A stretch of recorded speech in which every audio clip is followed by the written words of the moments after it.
So, hello everyone, and welcome to my third review of Unguru cards for Arena in Hearthstone. And this is nice, I've been gone for a few days now, in my hometown and so on, so I have a lot of cards to look at. Because last time I did like about 5-6 cards, which was elemental based, so it's kind of fun doing those things, just because of that reason. But otherwise, I want a lot of cards to look at. So we have 3 quests this time, roller cards. Obviously only quests, I'm gonna talk about them anyway, but they're not very, you can't play them in the arena, clearly. So the first one here is Unite the Murlocs, another shaman-based Murloc card. I've seen them a lot of times for you to write. And yeah, Blizzard wants to make shaman play Murlocs a lot of times, yeah. And this one is play 10 Murlocs. This is probably the easiest actually, and it's even note that this is a summon 10 Murlocs, right? So if you play, what is it, like the finishers? The Ninja Turtles Murloc, that's 4 Murlocs. This counts for that thing, because this is summon 10 Murlocs, not play 10 Murlocs. It's very important to note that it's summon and not play. And if you play like the Tide Hunter, it's 2 Murlocs, so on. So getting 10 Murlocs out, this is actually probably, without telling you all quests, this is probably the easiest quest to do actually, right? Because your whole deck is going to be Murlocs, and obviously like the finishers are 4 Murlocs. So this is probably the easiest quest to do, of all the quests. Because every card you have in your deck pretty much Murlocs, and you play a few like Flame Tongue and so on with the Bloodlust. So it's very like, it's very easy to play, absolutely. However, the next card here then, Mega Fin, if I can, what the hell, editing, derp. Next card then, here we go, so for that, I was like, what? Next card then, Mega Fin, is, yeah, I don't know, that's the problem with this card, right? This is very easy to play, it's absolutely easy to play, but you actually have to sacrifice your first turn though, so you don't have coin. So the worst for Murloc. Actually, one thing though, it's easy to play 1 turn Murlocs in a Murloc deck.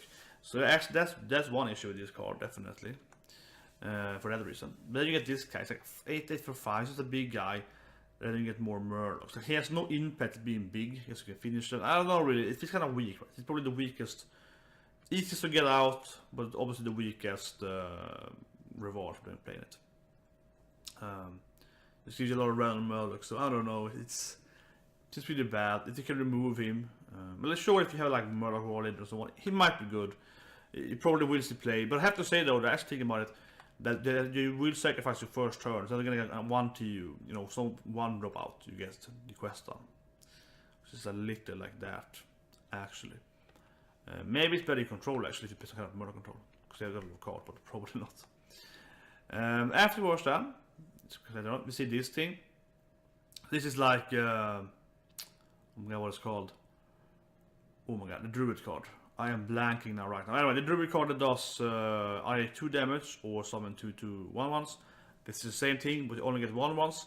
So obviously it's worse than that. But Silver Hand Recruits is better for Paladin because you can buff them. You can like get some buffs to them and so on.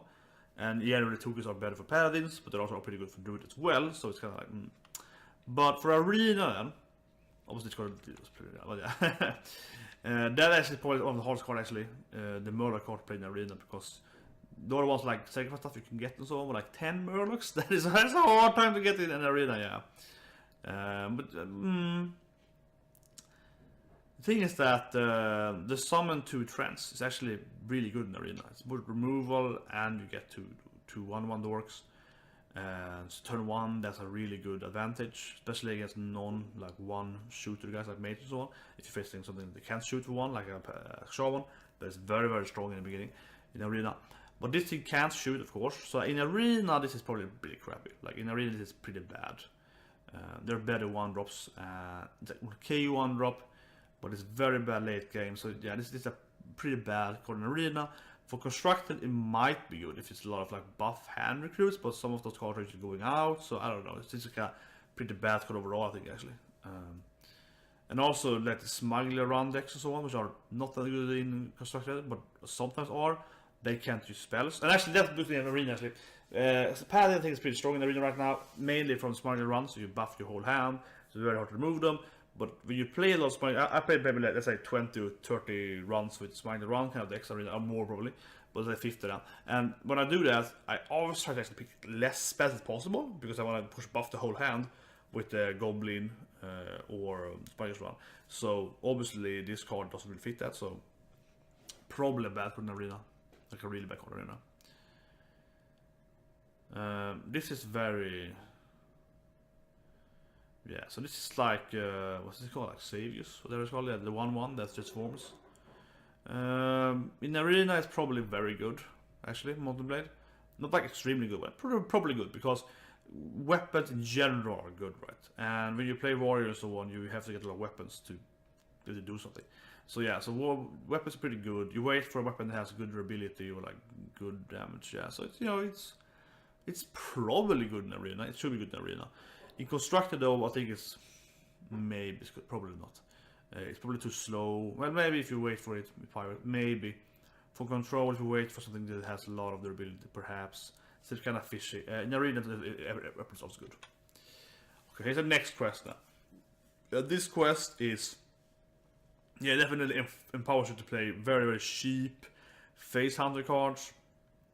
So you play 7/1 cost minions. And then you get the Marsh Queen, which is this card, Queen Kanasa, which is it's a big raptor for 5, second legendary, the legendary pretty cooler. Her ability then is this thing. These are the cards she gets, the raptors. And they are pretty good though, you can really like fill the board. But I don't know, I still don't know, like she has no impact when you play her, she has no impact at all. Obviously your whole deck is gonna be very, very cheap. A lot of buffs, stuff like that, so I don't know, you can draw more of them, you can play them out. Maybe she is going to be playable in Constructed. I hope I'm saying she's good enough. It's very much like, are these 1-cost minions going to be good? I know one is coming afterwards soon here. I looked at it very briefly before I did this here, and that looks very, very good though. This card, Small Raptor.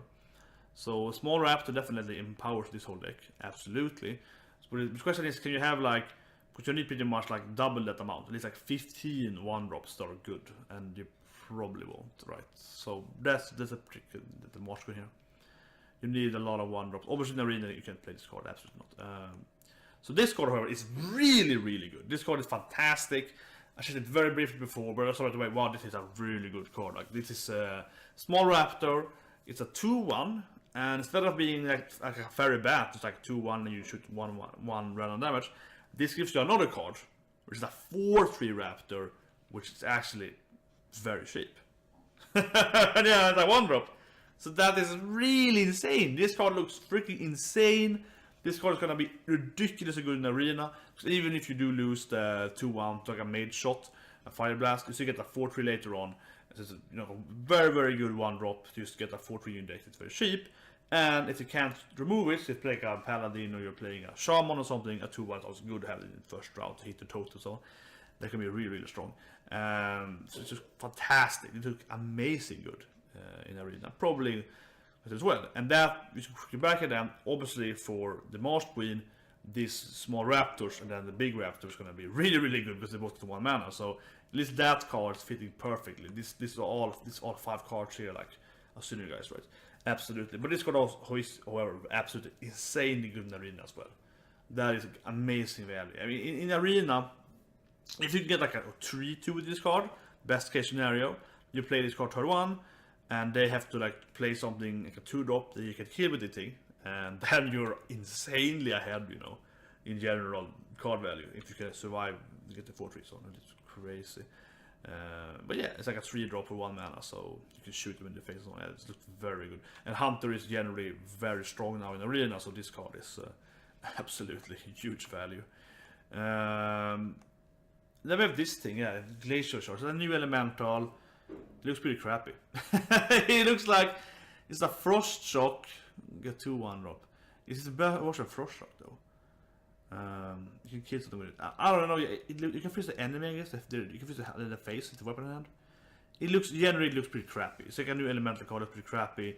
In Arena, it's just bad. You can freeze something big, maybe survive. It's like, yeah, his body's too weak. If it was a 1/2, it would be better, I guess. You could survive stuff. I don't know. It's just weak. Let's go on. Let's go to the next quest. And this is the quest that is. This could be the hardest quest to do, or this quest to do. Too much into it, but it's like you bounce stuff, right? So you pick up cards again, with rogue. It's a rogue quest, right? And you use like the shadow step, you pick it again, because you have to play the same minion 4 times with the same name. So you have, obviously you only have 2 of them to begin with. But yeah, you can shadow step it, you can panda it, and so on. And it's kind of like, I have to say, I really like this card because it's really cool. It really gives back to this kind of bouncing panda decks we saw like 2-3 years ago. So that is really badass, and they are usually cheap cards. Well, because what you do get Crystal Core is this thing, that everything you play are 5/5. So obviously, if you have a lot of small minions, you can go up and down cheap. You can do this thing, shadow casters, and then you clone them, and they're 1/1s, and they have some effects, and you can see, and yeah, and they're all 5/5s, right? So you play like the Shadowcaster, so you clone something, and that's a 1/1 for 1, but have their effect left. But then there are 5/5s because you have this thing out, so they have 5/5s with their effect left. So you can be like, oh, shoot for 2 with like the SG agent, and it's a 5/5, right? And for 1 mana and so on. So this is gonna be a really cool deck, I think. I think this is gonna be one of the actual coolest deck, maybe one of the best deck to play in an entertainment value. Comment below. This sounds really fun actually. The whole combo, the both combos. So yeah, it's just really cool, but it's gonna be good. I don't think it's gonna be that good actually. It might be really, it might be broken, but I think it's probably gonna be quite weak. Probably it's gonna be takes some time to get the combo out. And the problem mainly with this kind of deck, this kind of combo synergy deck, is that if you don't get the whole thing right, you probably start with this card always in your hand. I mean, you can decide if you want it or not. Probably will keep it, and then you have a lot of bouncing effects and so on. But it's kind of like when you play Murloc, the Oracle, which I played on Mill, and you bounce that guy with Shadow Step and so on, you gang up him, and that works pretty well. But that card is probably going to be good in this card as well. So you can get drop more cards and bounce him, for example. Like he's going to be a good target to get the 4 plays right, the Oracle. You can mill them and get your 5/5s. But the thing is that if you don't get Shadow Step with him, for example, or like Panda sometimes on, or Shadowcaster, depending on, and Brand's going out. Of course, Brand's going out is a big deal. And if you don't get the whole thing working for you at like turn 4, turn 3 or 4, you're dead pretty much. You have to get the perfect cards when you play that mill deck, and this is going to be the same thing probably. So it's going to be very hard to get the whole thing going right if you don't have the perfect hand going into it. So this is very like, it's going to be a fun deck to play, but it's not very consistent probably. It's going to probably have an extremely low. Like once every 5 games you win easily because you do this really cool thing, but every other 4 games you're gonna lose. So I have a hard time seeing it being a competitive deck because it's probably gonna be very horrible to play. But it's gonna be fun though. So anyway, let's lead the quest card finally. This is a really good card for Arena, Corrupting Mist. This is probably very good. You corrupt them, it also means that they die next turn. You only cost 1 more mana in corruption. And everything hits your guys as well, which is kind of shady then, but that's probably good for Warlock. Probably fine. And they all die. So yeah, so it's like a delayed kill everything. So it's like a Twisting Nether for next turn. And it generally feels good. And it's, yeah, if it use 2 mana, I mean, you can kill, so long you can survive. You also have like a lot of health points. You can like, okay, I can kill all of these guys. And think about it, you can play it first, and then you drop your expensive medium, because they only cost 2 mana. So you can play this thing, and then drop something for 6 mana, whatever, and they all die next turn, and you have yours left. Well, they'll probably just trade into your guy then, so... but I mean, if you do that, you survive your life points. So, I think this will be pretty good. Not fantastic, though, not fantastic, but pretty good. And in Construct that, it's probably good for kind of hand luck, right? So you play it to remove a lot of small shit, and then you can heal yourself, you can play your whatever taunt minion. So, it's probably a playable card. Not fantastic, but it's like, yeah, I think it's pretty good. This card, however, is crazy. This card is freaking crazy. Oh god, I saw this earlier. This card is amazing. It's going to be a huge advantage in the arena. Of course, it enforces the whole 1-drop thing for that matter. So that one, think about that 1 mana play deck is better because you have the friendly beast that's 1 mana, right? Pretty much. In Constructed have this kind of tempo going, so those like 2/1s Raptors, and then you buff them with Adapt. That sounds really good. But in Constructed, however, I mean, that's like, you can handle to do that. But in Arena, then instead, this is freaking crazy. In Arena, it's crazy. In Arena, this is insane. A 3/2 for true is always good in Arena. It's a very basic stats you want. And then you have this adapt things. Even if you adapt something like I play, let's say, a random 3-2 Raptor turn 2, doesn't die. Then turn 3 you play this guy. That might sound like a bad play because you have 1 mana over and so on. But that's gonna be fucking awesome. Because I don't have the adapting here right now. But you have for adapt, you have like +3 attack, +3 health, you know, +1/1, venomous, you know, divine shield. You think about the value you can get right from this thing. So even if you buff a normal 3-2 Raptor, not a, you know, yeah, power creep Raptor, this is, yeah, the previous Raptor. And you buff that Raptor, this Raptor, and that Raptor gets like 5 in attack instead of 3, or 6 attack, then you can kill anything they play turn 3. Or if you get, like, you know, 3 more life points, that's 3/5 suddenly. It's really hard to get away. Give it the shield, you get +1 in, you know, minion on board, if you do some trade there. Or poisonous, you can kill them and so on, right? And even in late game, it's pretty good if you can buff something like a Rhino, right? And 2/5 Rhino, buff it, give it poisonous, kill the guy, or, you know, give it a lot of life, you can remove it. Maybe if it's on a Hymen arena, you can buff on the hyenas, they have poisonous or whatever. There's a lot of possibilities in arena. It's extremely strong in arena. Just from, yeah, like you're gonna pick some of those raptors, 2 ones you're gonna pick. You pick 5 warbird in arena. The cat's good in arena. The 1/1 cat is really good in arena. I play a lot of hunter and I went 12. My last 12 round was hunter. Hunter is very good in arena right now. And like those cat, the alley cat, the 1/1 are very good in arena because you can hit them maybe like 3-4 times with those cats before they die. Most of the time, so they can do like 6 or 5 damage usually, like around 5 damage usually. So obviously you play those things turn 1 for example. They remove one of them, then you play this guy, give it one of them 4+, yeah, and hit it for 5, you know, yeah, it's like, oh god, this thing sounds insanely good in arena. Insanely good if you can buff something on turn 1 in arena. But even if you buff something for like 2 or 3 turns, or you know, something later, like you play Unleash the Hounds, you play Unleash the Hound, and you buff one of them with this thing. You can get +1 attack or poisonous, or that can be insanely strong. This goes also for such as well, but especially in arena now. So yeah, in arena this seems to have amazing value. And it's uncommon, so you can pick it a lot in arena. It's gonna be really good. Maybe if you just play it from turn 2 to have something out, then turn 3 play another one, it's gonna be good as well. So it's like, yeah, this card looks very, very strong in arena. It's probably the best cost for us in arena actually, for this all cards shown today here. Crackling Reservoir is probably the best card, yeah. No, probably surely the best card. Very, very, very strong. Very strong. And that might make the whole 1-drop then work in constructed. But it's in arena, that's a fantastic 2-drop. But there we have this card. That is, I don't know. So you're a paladin. So you get to discover the paladin cards. And that's pretty bad, because if this was a mage card, you will discover a 3-drop. So next time you can play a good mage card. But in paladin you get a 1-drop. Because they only have 1 secret, and they're all bad. You know, they're all pretty crappy. There's some value for arena though, so you pick this thing, pick number sacrifice, yeah, maybe. Gateway code could be cool with this, you can keep playing it in arena, that could be pretty nice. It's not horrible in arena, you can trade up maybe, 3/2s. Has some value. I mean, the things that some secrets are like Eye for an Eye and so on, they're so bad. Obviously you won't play it as you play number sacrifice or redemption. Yeah, I don't know. It's just, well, actually in arena it's probably better thinking about it, because you do have events in arena. You have more secrets in arena that are out of constructed. So maybe. But in constructed, I think it's crap because secrets are really bad for paladins. However, it might be playable as a kind of Murloc, you know, Finja. Like yeah, like if you play the Murloc deck, the Murloc paladin.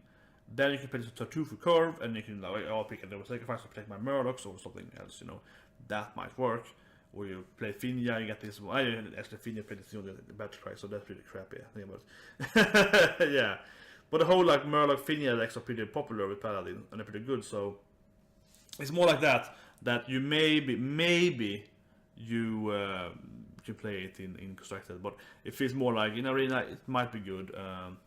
But otherwise, I don't know. It only played pretty much in those decks. In the Murloc Paladin decks. Okay, this card I haven't seen before at all actually.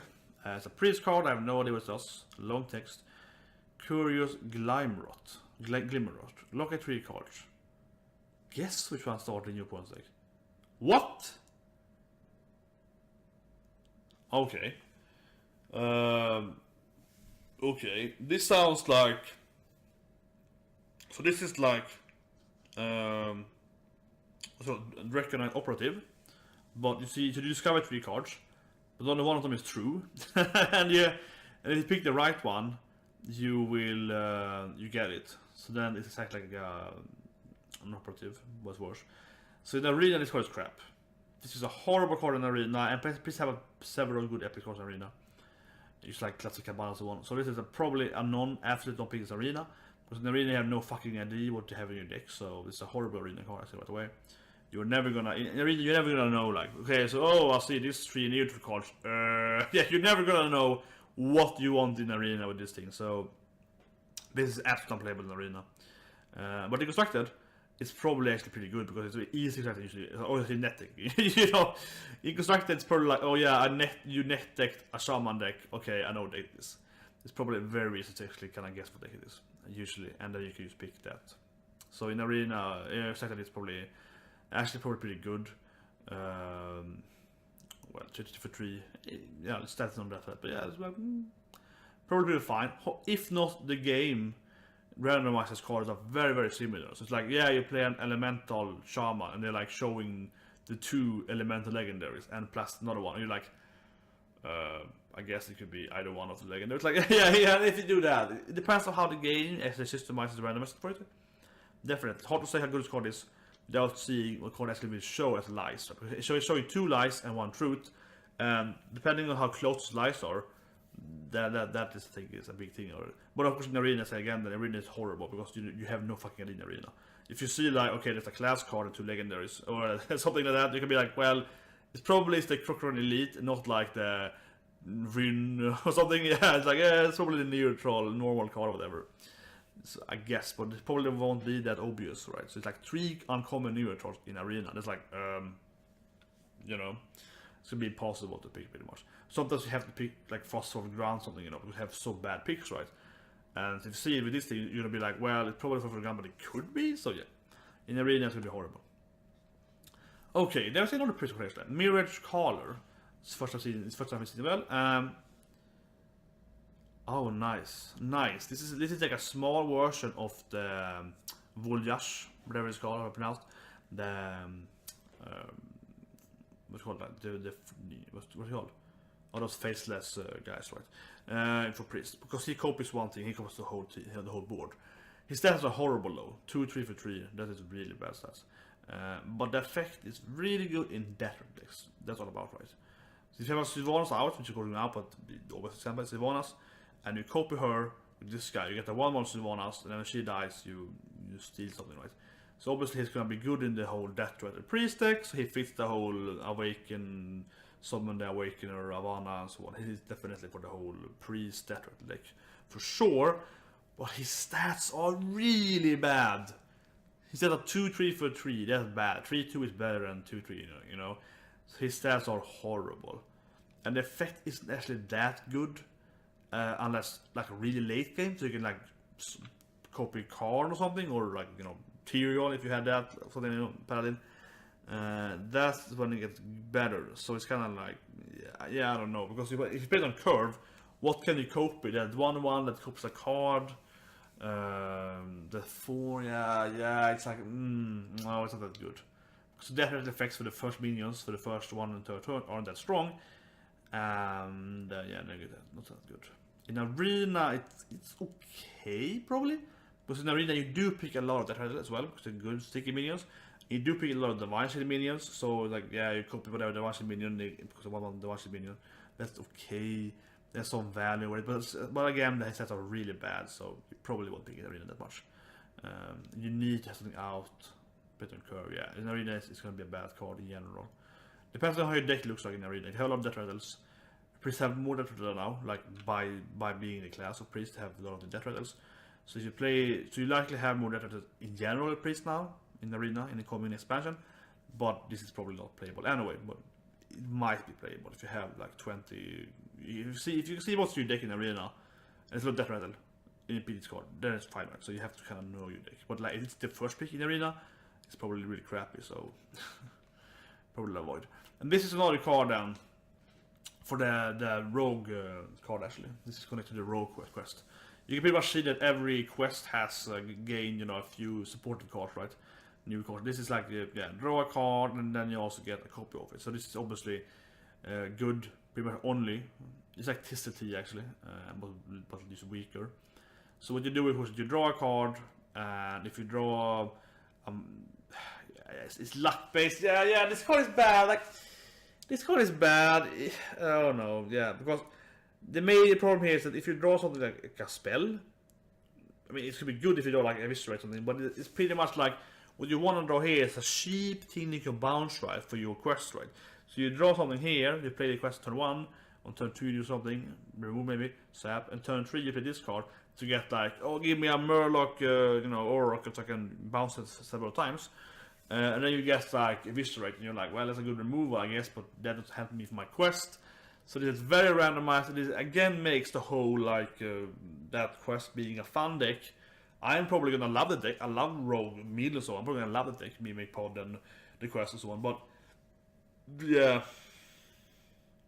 it's gonna be extremely non-consistent, at least for that deck. However, maybe it's playable. It's general constructed when you don't care about the bouncing. You just want to get more value, like a Control Rogue.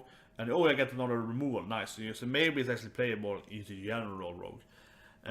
For arena, it's very random. If you get a good card in arena on that thing that you want more of, then it's very strong. So if you have an epic card that's very strong in arena, and you get 2 of those, that can be extremely good. So, but it's probably very, very random. If you get a spell in arena, you move more removal, that is probably actually very good as well. But obviously, most time you're just gonna draw 1 card, paying 1 card. It's like Arcane Intellect, I guess, which is a bad card in arena. You pay 1 card, you get 2 cards. That's 1+ card for 3 mana. It's really bad. This is the same thing, but you get I don't know if you get less toxicity, but yeah, but it's less meal for yourself in constructed. So that's good. In constructed, it should be better than Arcane Intellect, but in arena, it's probably the same crap. So yeah, in arena, it's a bad card. Here then, a new neutral, a new O's. Without reading it, I'm guessing weapons. Let's talk about weapons and armor. Okay. So it's like a better. It's for control. It's a better. What's it called again? The red O's, whatever. It's a 4/3, right? It's 3/3, but you got armor. So okay, yeah. It's really good against. It's like fuck you pirates, I suppose, mainly, and also some Shaman pirates and so on. Yeah, like war pirates and so on. It's like, yeah, you do the soy weapon and you get armor, so it's a slightly better O's than a normal O's. You get some life points back. It's okay, it costs 1 more mana, but it might be worth it in if you control. It might not matter that 1 last mana, so it's pretty good. Not fantastic. Obviously, in arena, it's pretty bad. Your life points are very useless in arena usually, so in arena, it's pretty bad. You just want the normal O's. It's better on curve to play on turn 2, it's cheaper to play later, yeah. So in arena this is worse than normal Ooze, definitely. Almost every situation this is worse. Except if you die, of course. Like, if you have 1 life left, with weapon, get like 10, get like 7 armor and you survive. But like, in almost every other case, it's gonna be much worse than normal Ooze in arena. So it's not a very good card. Okay. So it's a new secret, interesting. They have some new secret support price, so it's really good. When your opponent casts a spell, the copy costs 0. Oh, this is cool. This is cool. I mean, this is really awesome. Unfortunately, it's the same effect as current spell, like it's based, like you played on it. So people are gonna play around it kinda similar. You're probably gonna play like a cheap spell, like a coin first, right? And then you play the big spell. So it's easy to move around. That's the problem with Secret in general. So it's not that easy to get it off, but if you can get it off and get like a Flame Strike or whatever, Twisting Nether, in control this could be really good. That is awesome, because it's like it costs 0, right? So you cope with your Flame Strike and then you have a normal Flame Strike for 0. In arena it's gonna be pretty strong actually. Yeah, in arena it's pretty strong, because in arena they generally, if they have coin in their hand, then it's much weaker. But if the coin is spent, and if you have coin, then they will probably have a few spells in the deck only, because you don't have many spells. But you pick are usually pretty strong for arena, because you're like, oh, Cypher Soul, right? So you're gonna cope with their spell, so you're gonna cope with their Flame Strike, Cypher Soul, Hellfire, whatever, and then you have it for free. So in arena, as long as you can avoid a coin, this should actually be very strong, actually. Even getting better of King or something, and you can buff something new later for 0 mana, can be really strong. So yeah, so in arena, I think it's gonna be good actually.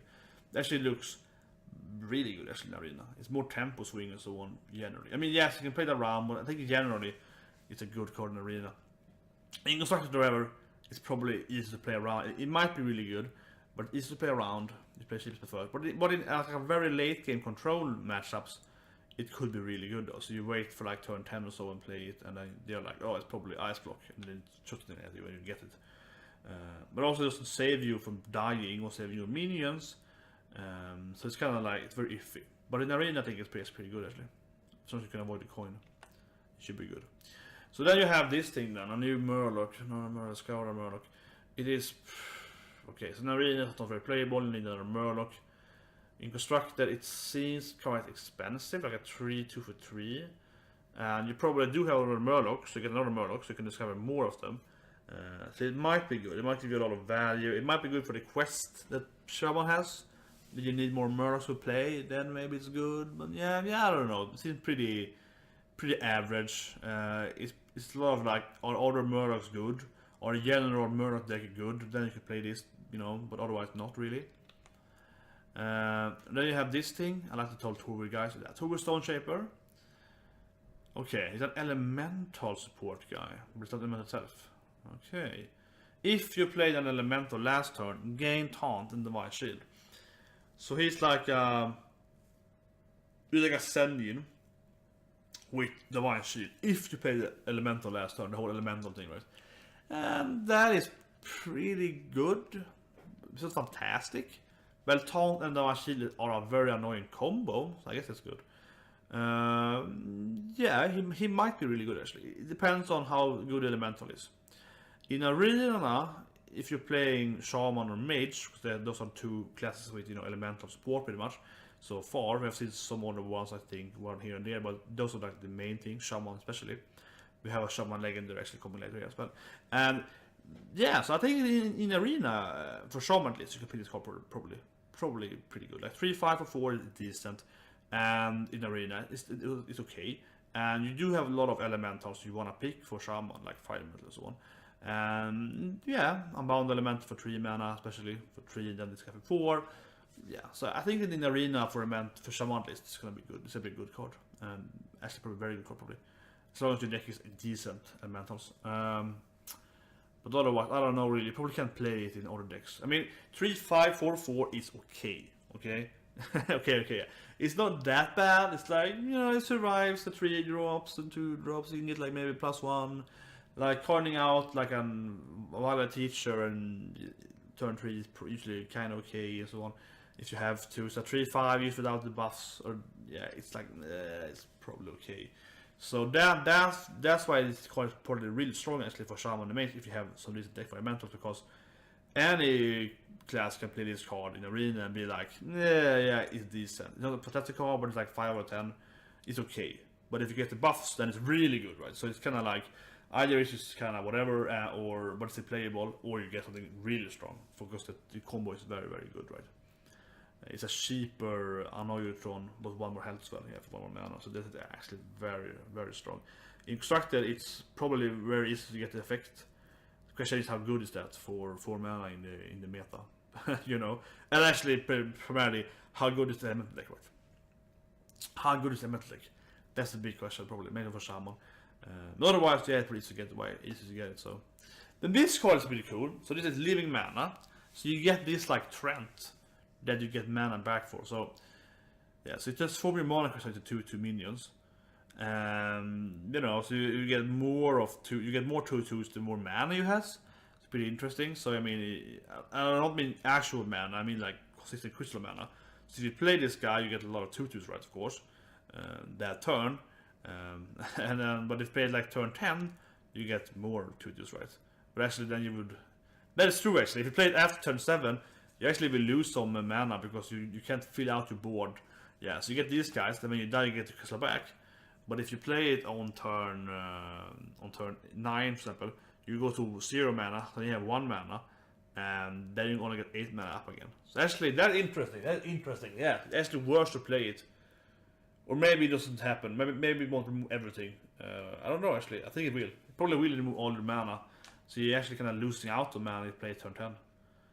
That's interesting actually.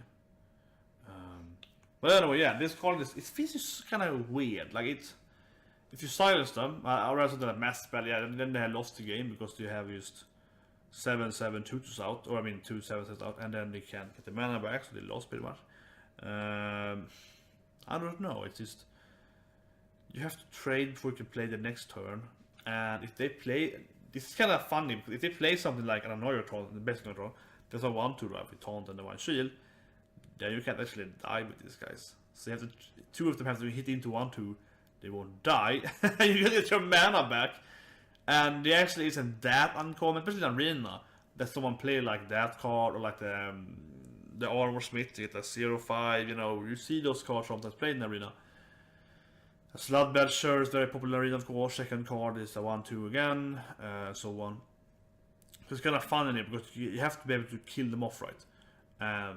That won't always happen. Especially in the Arena sometimes, so that can actually block you off, and even if you play it then on turn 5, and they have nothing out, you hit them for 10 in your face, that's a good, I guess, but you can't play anything yourself that turn, so that's pretty like, yeah, I don't know, it's very hard to say if it's gonna be good or not in Arena. I think it's probably be pretty bad, actually, and of course you have the chance of some random shit happening and then you just fucking lose, so, for Constructed it feels even worse, kinda, it's a token thing, I guess, but it's a weird card, it's a very weird card. I'm guessing it's gonna remove more mana than you can get out also in the field, as I mentioned. Which makes it weaker. But yeah, 5 2/2s for 5 is really good though, so. And I guess that kill them. Yeah, no, it probably is good. Probably in Arena it's probably good as well. It's that sometimes you're gonna pretty much fuck over yourself. I think it's actually worse in Arena than Constructed because in Arena there's a lot of these Annoyer Trolls and similar kind of weak guys that people just picking away to survive and so on. But yeah, it's gonna be really bad against Freeze Mage. It's freeze them all. Yeah, I don't know. It's an interesting card. Okay, then we have this card, which feels like a strictly better Kidnapper, you know, an epic card as well. Kidnapper is really bad in Arena, so because it's 6 mana, it's very hard to combo with. It costs 5 mana. It's a little easier to combo with in Arena, so it might be playable. In Arena, it's easier to play. The stats are pretty much better because 6 Kidnapper is very strong now, 6/3, but 3/4 almost better because 3 is so low life points.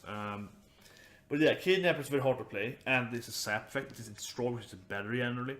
So this is probably a pretty good card in Arena. Actually, let's know it's a good card in Arena actually generally because obviously past turn say 7, so turn 8 and up. It's easy to play something for like 2-3 mana and play this guy and kill whatever they have on the board. And removal is very strong. Even Kidnapper is decent in Arena. But almost Kidnapper is harder because you need to have this 8 mana usually to play Kidnapper, or like 10 mana or so to kind of have it as a good card. This card is instead 7 or 9 mana and so on, right? So it's easier to get the effect out, right? So it makes it much better actually. And destroying is better than sapping in Arena. So because it's usually a big guy, right, instead of the trade card. So yeah, so it's definitely a lot better than Kidnapper in the effect at least. So it's probably pretty good for the epic card because Rogue has a few bad epic cards like Preparation and so on. So again, this card is much better. You pretty much pick Kidnapper because you have to pick Kidnapper with Preparation and so on there. So this card is better at least for that, so that's good. It's probably a pretty good card. I mean, if you look at it as a Malt Lurcher, it costs 1 mana less, so you can combo with 1 mana drops, and it's a better stat, and it can burn back. And Malt Lurker is playable in Arena for 6 mana, so I mean, even if it returns, because you can save you a lot of trouble. So it's like, yeah, this is probably for like 7 mana, destroy minion in Arena, you probably around there, 7 or 8 mana. So, and then you get to watch like a 2-drop and a 3-4 drop, so yeah. But yeah, removal in general is good, right? So it's gonna be good. In Constructed, it's probably very easy to get off. You have Shadow Step it and so on. You can combo it. It's actually Constructed can be very good actually. It's probably good with the Holocaust quest and your questing. You can like copy it and draw one or more of them and so on. But it's still kind of expensive though. You have to combo it first, so it's expensive. You have to play something for a cheap card and then combo it and pick it up again. However, though, if you have pick it up with Shadow Step, it's cheaper. So next time you can play it easier. So it's it might be really good. It depends pretty much on how the whole bouncing up and down card, how good that can be in general. I think. Okay, then this card guys come out. He looks really crappy. He looks really crappy. Obviously, he's good with the whole play one drop things, right? Because you wanna, you wanna play those for the quest. I saw this card actually last week before I saw the quest. It wasn't real yet, and he looks better now, knowing that the quest exists. but he's still pretty bad. I mean, yeah, this is just pretty bad. Like you can play the quest, I guess, turn 6 then because of that easier. But he has really bad stats for 5 mana. Like really bad stats, and he's pretty much only playable for that quest, right? That can be the only thing you can want this guy for. And the beast, so he looks really bad. But he might be good in that one drop then, potentially. That's the only thing he can do pretty much. Like the one drop deck for Hunter. That's the only thing you can do with it. Otherwise it's absolute crap. In Arena it's crap, you won't pick them. You have some one drops. Maybe a lot of them you want to be really face hunting them, and that's good in Arena. But this guy is so slow, because one drops in Arena is more like you want to have like a few one drops in the beginning, like I hit them in the face. Then you don't want to draw them because they're crap, so you just want to get them out quickly, right? And hope you want to get more of them. So you usually want to have like maximum 3 or 4 and hope you never see them again, like after you play the first 2 turns or something like that. So yeah, in the Arena this card is absolutely crap. Absolutely horrible. And it's actually only good with this quest, so it looks like a really bad card. His stats could have been better, I feel, even when you have the quest like 3-6 at least. Like, yeah, he's really bad stats. Okay, so now we get like really expensive cards here. This guy is cool. This guy is cool. I don't know how good it's gonna be. Vulcanizer, but he is adapt, then adapt. So you have double adapt. You use double adapt. That could be really strong. And in Arena, this card looks fucking awesome. To be honest, it looks really awesome in Arena. It's a neutral card. You can see the lot problem Arena. It looks really good. So in a War Golem, they have 7/7 for 7. This is a 5/6, but you can give it like give it 3 more life. So then they have a 5/9. That is probably better than War Golem, actually. For many times. That is a Wyrm, right? So it's a Jurmingard Wyrm. That's a pretty good card. It's pretty much equally good to War Golem. And that's 1 adapt, but it has 2 adapts. So you can get the first thing here, and then get like a high health minion. It's hard to remove in Arena. And then you also give it like Divine Shield, or even better, like protection from spells. So you get something that is 5/9, like a Wyrm, and you can hit it with a Cypher Soul, right? Or something similar to Polymorph. That is fantastic. That is really good. Oh god. Yeah, this card is really, really good neat card in Arena. Obviously the beast is better for Hunter and Druid and so on, but I mean obviously it's good, better for in general actually. I haven't said this today yet.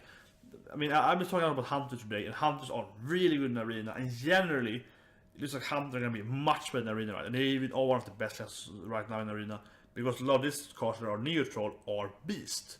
This card is a beast card. It's a good beast card for any class, but for Hunter it's obviously better because you can maybe you can buff it with whatever stuff, right? Like unleash, let's call it again, the Houndmaster, so I can buff it. So and give it taunt. You can have taunt on that, but yeah, so that makes it even better. So Hunter's gonna be freaking awesome in the Arena. They're already, I would say, second best class Arena, and they used to be better now. Most Hunters are good, like the 1 drops and so on. The 2 drops is really good, and it's generally more beast, and also the card that like discover 1 different class card.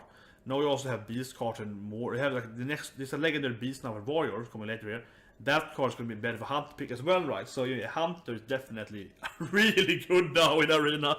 Hunter is very good, but they are absolutely fantastic now in Arena. I mean, it's going to be fantastic. So anyway, double adapt.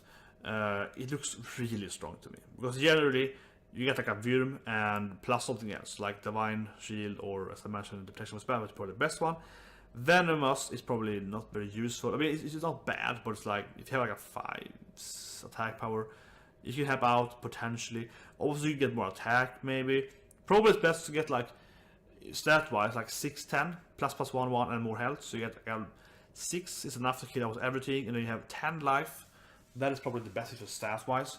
But it's probably better if you're generally getting one of the Divine Shields or whatever, so you can trade that off. And what's more, yeah, you can get stealth. That might be good to finish them off. I mean, you can have like 8 life left. You go like attack power plus stealth, right? That's good. Venomous plus stealth, and then you have 6 lives to survive. And yeah, it looks really good in Arena. Really good in Arena, and it's a beast. So wow. Hunter and generally Druid, so with the copy clone. The clone card, the main rush card is very good in Arena, so because it's just amazing value. If you clone like a tiger, usually 5/5 stealth tiger, but if you clone anything in Arena, like a 3/2 death rattle in Arena, that is immense value. But usually, if you clone this thing, oh, it's stealth adapt plus whatever 5/6 venomous stealth. It's like, yeah, clone it next time. That's gonna be boom. I won the game, right? So yeah, this is gonna be a very good card for Druid and Hunter. And generally, it's a good card. So it looks extremely good. Probably the best card I've seen so far, actually, for Arena. Bombs are generally good to get. This looks really, really good. It's a blue card, also, so it's a rare, but yeah. For Constructed them, I don't know. Constructed looks very slow. It has double adapt. They have Windfear, think about it. They have Windfear attack. It could be really cool. It is a randomized, but they do get double adapt, I guess. So the randomization of getting it bad is probably very low. So it might be good Constructed, but probably not. It probably is like a cheap version of getting something like a good legendary bomb. You get this card instead if you don't want to use dust, which is probably okay. Like, it looks like an okay card. But for Arena, it looks amazingly strong, like insanely strong for Arena. Yeah, this card is a bad image of the King Mosh, just as I mentioned there. This card you can get with the Hunter after you do the pick a card from Warrior and so on. It's a low chance, but it's been accepted for Hunter to even better than in Arena. I don't know. It's just like it's crush, kill something if you're injured. Or I mean executing crush, and it's like, I don't know. You combo with Whirlwind, of course. Turn 10 you play Whirlwind, everyone's 1 life, loses 1 life, and you play this thing and everything dies.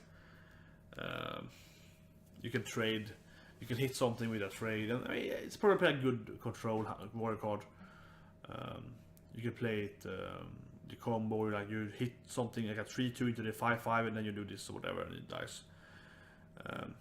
For Arena, it's you want to be able to do the combos in Arena. So Arena, you can't do the combos, that's gonna make it a lot worse. But you can still like trade everything and then do this thing, and then they all die. So it's okay. I mean, it's pretty much okay. It's a 9/7. If it's kind of equal, you're a little after in Arena. This is gonna be good because you can hit all the big minions at least. So let's say they have 5 big guys out, you have 3 medium guys out. You can hit their 3 biggest guys, play this thing, and then kill 3 guys. Maybe a 4th guy is injured, and then you get some, you know, a 9/7 out. So in Arena, it's probably very good actually. Think about it, because it's pretty easy to players usually trade stuff. So they have like a 4/5 trade to your 3/3. Those are 4/2, you know, and so on, right? So a lot of minions are injured at turn 9 in Arena if you're after. So if you're after in Arena, this is gonna be easy to play it, and it's kill like 2 minions or something, and or trading and more. So yeah, so okay, yeah, it's probably good in Arena. Not fantastic, but it's probably pretty good actually. And Extracted is probably, I don't know, good in control maybe. It's kind of you know, kind of like that. And you have to play it from behind to it. It's not a good card to just play it. You have to play it when you're after. Or obviously you could like, you can be a little ahead and trade into the guys, but yeah, but you can kill the man away. Thing is that if you're a lot ahead here, and you have 5 guys out, they have 3 guys out, and you want to kill their 3 medium guys, but they're all full life, you have to sacrifice your smaller guys into them, and instead of just trading with your 3 big guys and having them survive and so on. So it actually isn't a very good card. It's probably more like you have to almost be losing to make it useful, right?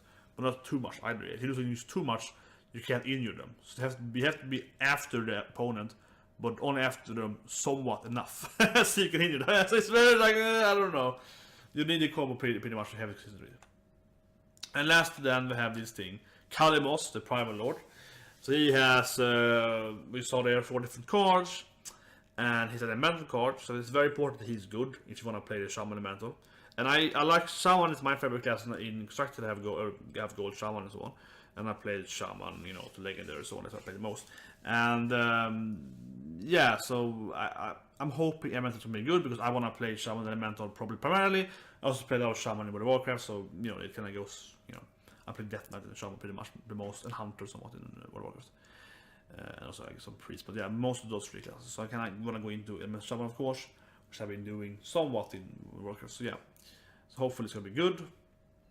So this got then worse than if you play Elemental. It's the same effect, right? You play Elemental last turn.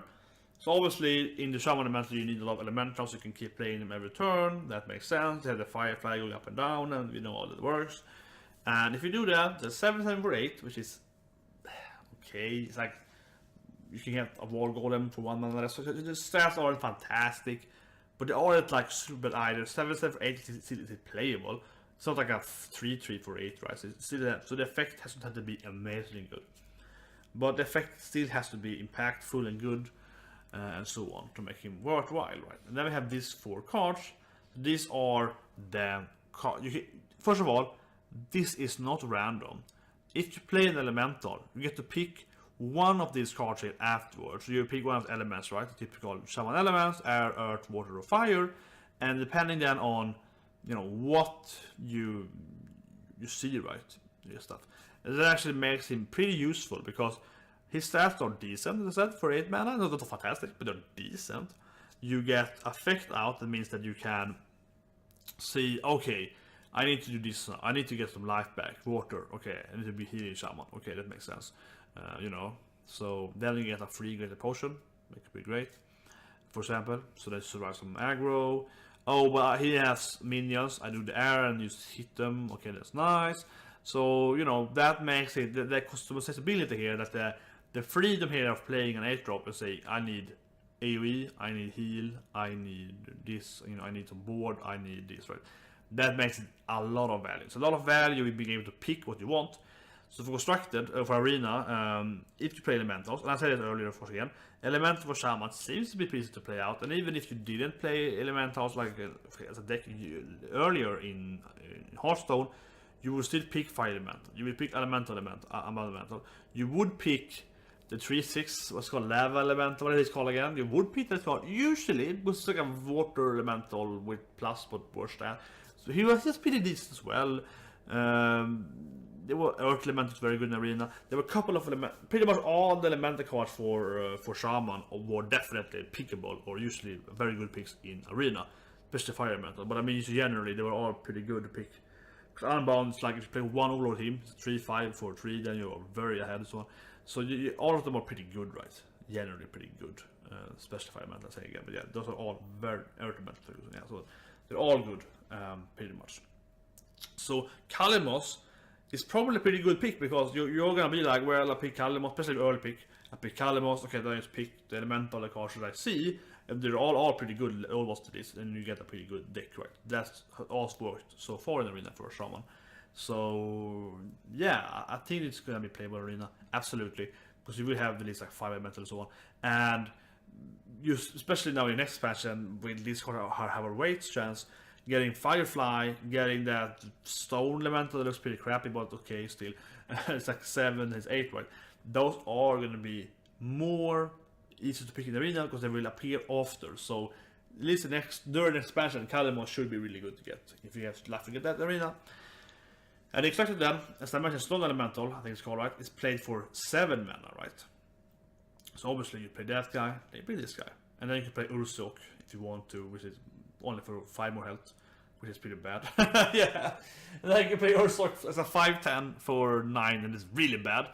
But this is playable, so you can play it after Kalimos. But probably, as I mentioned with my Ursok review, you probably want to play like, you know, 3-4 elementals, maybe more, like small Fireflies and so on, right? And you get like a 4/20 Ursok or 4/30 Ursok, which is pretty easy to get out if you have your whole elemental deck, right? So play Ursok, Urasok, what it's called, after this guy is probably really bad. It's general, but it's like, if you have nothing else to do, it's okay. 5/10 for 9, it's not good, but it's like, it's better than nothing. So I guess, but still you can see that it's very curved. The element like is so curvy, right? You have fire element, like fire elemental, stone elemental, Kalimos, Urasok. So you have doof.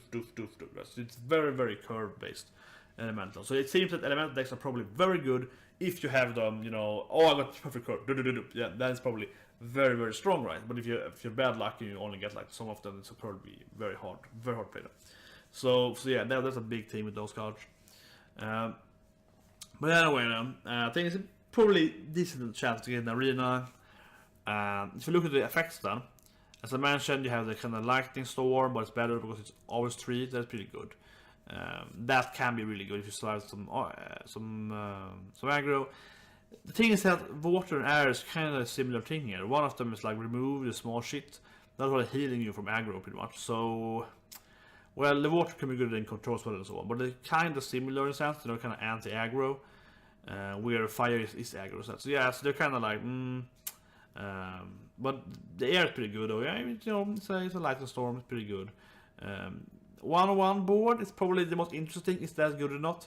They are all elementals though. However, we have still not seen any card that buff elementals.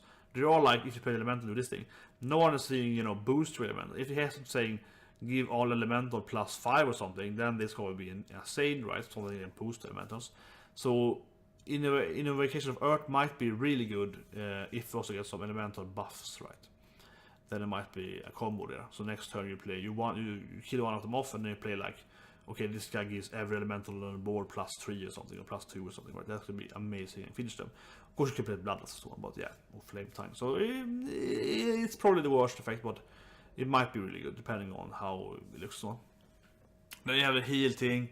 Heal thing might be saving you. It's probably what you pick the least. In Arena it's gonna be shit as hell because you never really care about that. In Arena I'm just thinking about getting 6 1/1s and a 7/7 for 8. That is really strong. that is a lot of value in Arena, you know. They have this insane amount of value. Also it's getting Light the Storm in Arena is good as well. So, and then you have the last thing, which feels like if that thing was fire to one thing, massive fire elemental, 6 fire damage to anything, then it would be insanely good, especially Constructed. It would be insane because so easy to get off the elemental combo. It would be insane, but I mean, thinking about it, you can play Fireman turn 6 and coin this guy turn 7, potentially in Arena. Then you play this thing with like Fireball again. It's like an inbuilt Fireball after Lightning Ball. That would be really good. But unfortunately, it's on his face. So I don't know. He doesn't seem like extremely strong to me, Calimos. Doesn't seem extremely strong to me. None of the effects are like amazing. Especially the fire one is very probably the shittest one. Like, oh, I hit you in the face. Like, yeah, that's probably only good if you're trying to finish them. I mean, it's good. Things that it's good to have the option, I suppose. So you, oh, he's almost dead. Oh, I used Calimos to kill him off. It's probably that's like a good thing to have in general. But it would be better to have like, you know, fire elemental, you know, like do 3 or maybe like 4 damage to anything instead of, you know, having 6 damage. 6 is high, right? But it's very like, I would rather have you this much damage to anything instead, which is lower than 6 damage. That would be better. That's kind of problem with Calimos. But in the Arena, obviously, doing the Earth thing is very, very strong, and the air can be very strong. So those are generally pickable. In Constructed, it feels like those are also still pretty much what you want to use the most. Water maybe in control matchups. So yeah, it's kind of like, I don't know. They all are actually pretty weak. It feels like the Earth thing is the one that can give you the most potential next turn with Bloodlust or something similar. And the air one can save you. So they're kind of like, yeah. His strength, I mean, he can't be too strong though because he is shows what you want to do kind of guy. If they all were imbalancedly strong, he would be insanely good. So they can't have that. But he's kind of like, if you're behind, you can use the air. If you're in the head, you can use the earth. If you're maybe fishing with your fire. If you're behind in life, but there's a control matchup, you use the water. So that the strength of him is that he's pretty much good against any deck you can face. In Constructed, he'll use aggro, he'll use control. He's good at just like surviving kind of long, very long control. He's probably worse against mid range, but like he's decent against mid range. So you know he has a lot of potential. Is being able to always be playable whatever you're facing. Of course, if you're very like cheap, aggro, gonna kill you probably before you can play him because it costs 8 mana. But if you can get him out, you can heal yourself or kill all the small guys. So he's like, yeah, okay, there's some value for it. So that's his strength, of course. He's always gonna be good in any situation. But not fantastic, right? It's gonna be like his all-round character. It's like a 7 out of 10 in every situation, instead of being, you know, 10 out of 10 sometimes. So it's probably a pretty decent card though. And the strength of him is also that he is he has an immediate impact. Because worst case scenario, you heal yourself, that can be an impact. Fire damage effect is never an impact, but you can heal yourself. So even if it's kind of like, yeah, he has some guy out, I have some guy out, whatever, he has a Tavella, you control less impact. If it's like, I used to kill all your small guys, that can be an impact. So he's probably also going to have at least a minor impact as a legendary, which is good. So yeah, that's the end of this card. A pretty short list. That was the last card I think. Yep. Generally, Hunter seems freaking broken. Hunter seems really broken.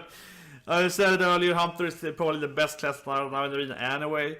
And they're getting some really good shit there with the 1 and 2 drops. Are very, very strong. And the other guys need like the new troll Hunt Beast card. It's like always Beast. So yeah, and coming more Beast cards, which makes Hunter even better. The other classes I didn't see so much good stuff from this cards. There was nothing I generally felt was very strong. If you look at it again, it's very quickly here. Whoa, that was the wrong button. Generally, I didn't feel like the other cards were very strong either. There's nothing card I would say pop up for me of these decks here, except the hunting cards in general. Like these cards are very strong and so on, right? The other cards aren't actually that good here. Like these cards are not that good. This card is good in there. Yeah, the multiplayer is good, but obviously the weapons are good.